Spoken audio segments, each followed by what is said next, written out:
Now, Bitcoin probably replaces gold. Okay, so we know where Bitcoin's going, but the rest of it is going to account for the other part of this equation.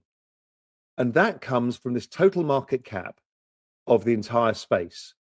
If we just use the same log adoption channel, which works in everything, and we've shown it, it tells you we get to 100 trillion in value by somewhere like 2032 if we just follow the fair value curve. So by 2032, 7 years from now, this entire space is $100 trillion. If we go above that one standard deviation, it gets there faster, or it gets to a higher valuation by 2032. So that is an astonishing opportunity considering we're only 4% of the way there. That's how you need to think about this. Then you need to think what is the structure of the crypto market going to look like? Well, Bitcoin will be the sort of percentage, let's say, that gold is of total assets. Well, total assets here is, somewhere close to, I don't know, if I'm looking at it, 500, 800, call it 900 trillion dollars, and gold is 20 trillion. So Bitcoin will be somewhat similar of the new system. So what we're seeing is the game is yet to be played in much of the component parts of this. That's including the applications layer as well. Who's building what on this? Bitcoin's too volatile. It's a bubble. It's going to burst. That happens every cycle. People don't understand. It's the duration of your investment that matters. If you have a long-term time horizon, those pullbacks are actually what you look forward to because you can buy more at cheaper prices. Or you can, if you want to, reduce risk from the cycle. I've done both, and I found, generally speaking, if you don't need to take lifestyle chips off, it's better to have the drawdowns and not try and time them, because I've done that too, and that's not the easiest one always. And it's also very difficult to put back in what you took out at the peak. If you've taken out 100 grand at the peak and the markets are crashing, everybody hates crypto, you think everybody's going to prison, the last thing you want to do is put your 100 grand at risk back again. So you always do less, and you end up actually lowering your returns over time as opposed to adding to it.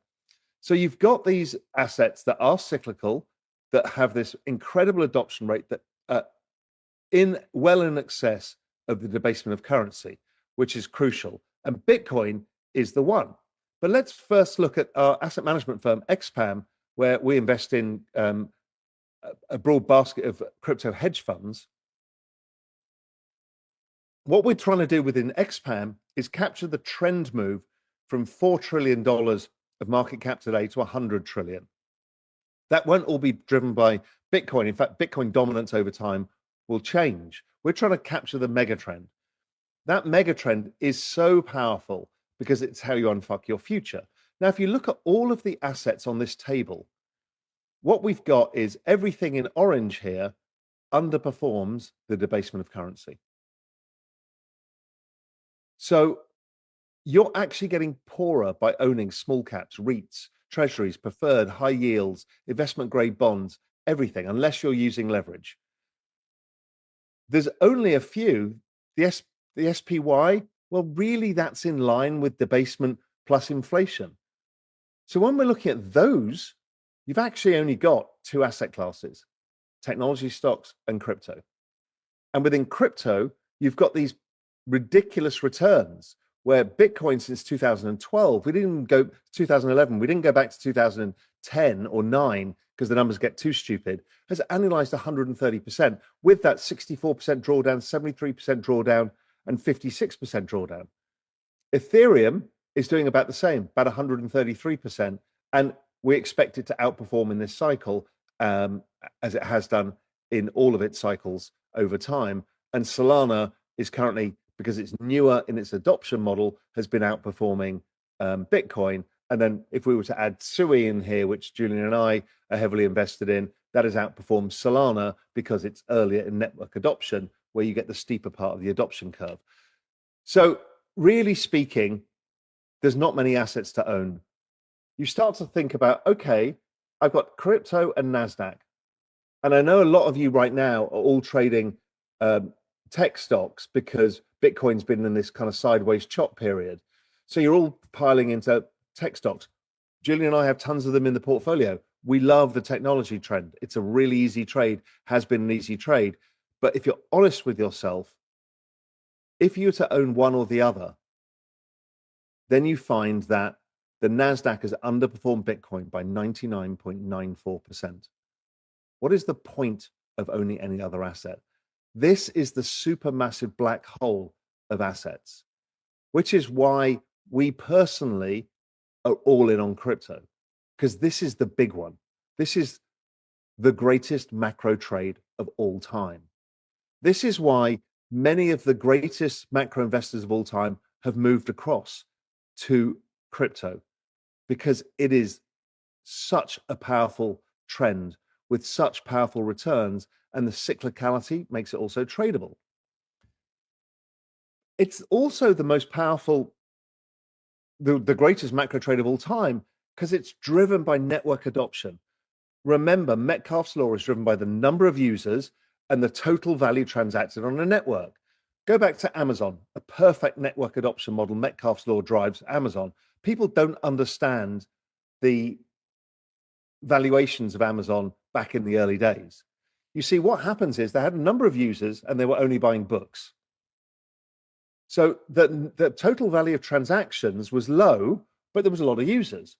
They started adding new products in. The value transacted on that network exploded. As they did that, the number of people using it exploded. That is what drives these incredible log charts of all the technology stocks. It also works in crypto. By the way, sorry, I forgot to mention before, we talked about this debasement versus earnings. That is why you see all these people, old school analysts, screaming about P ratios. P ratios are back to where they were in 2000s. Everything's going to crash. You don't understand. Earnings go with GDP growth, and price goes with debasement.